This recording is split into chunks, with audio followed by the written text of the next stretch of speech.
ప్రశ్న: పటమును చూసి కోణాలు, శీర్షాలు మరియు భుజాలను గడులలో నింపండి.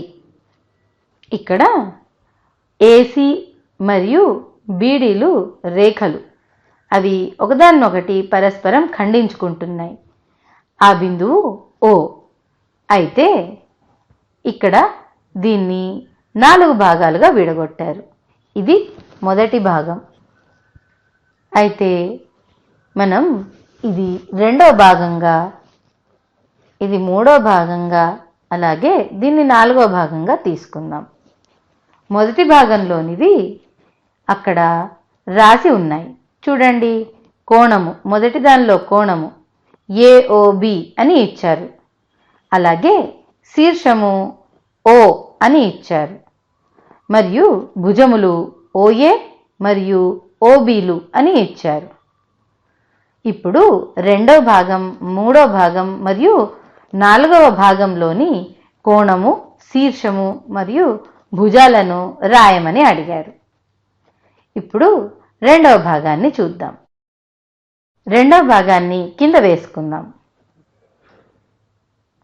రెండవ భాగము ఓడి మరియు ఓఏలతో కలిగి ఉన్నది. ఇది ఏఓడి అన్నది దీనిలోని కోణము. అలాగే శీర్షము ఓ అయింది.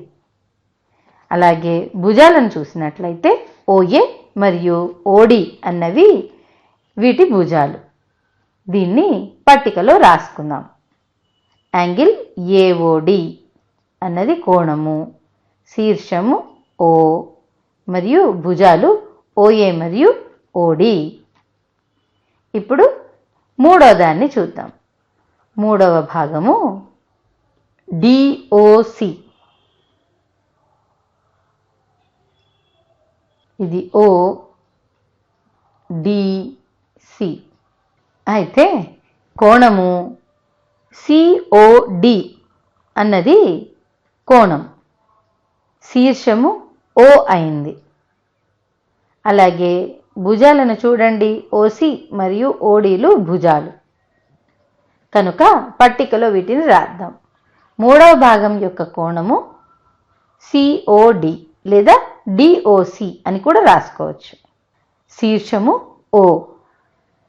అలాగే భుజాలు ఓసి మరియు ఓడీలు. ఇప్పుడు 4వ భాగాన్ని చూద్దాం. 4వ భాగం సిఓబి. ఇక్కడ సిఓబిలో కోణము సిఓబి కోణము, శీర్షము ఓ అయింది.